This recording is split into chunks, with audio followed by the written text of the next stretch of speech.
2 wing knobs.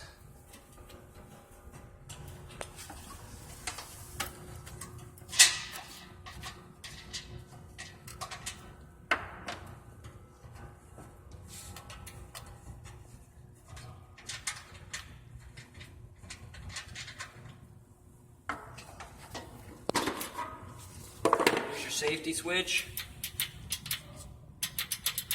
I like to plunge it a couple times if the motor shuts off, won't start. Clear all the debris.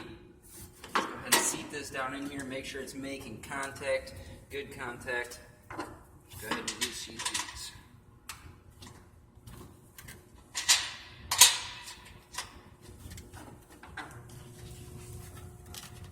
Sit it down nice and tight.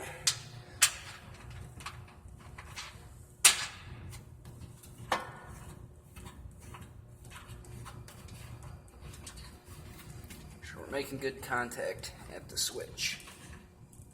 Sometimes if you go over some bumps, you might even want to just kind of make sure the back of the switch is in there good, and then that should get you going.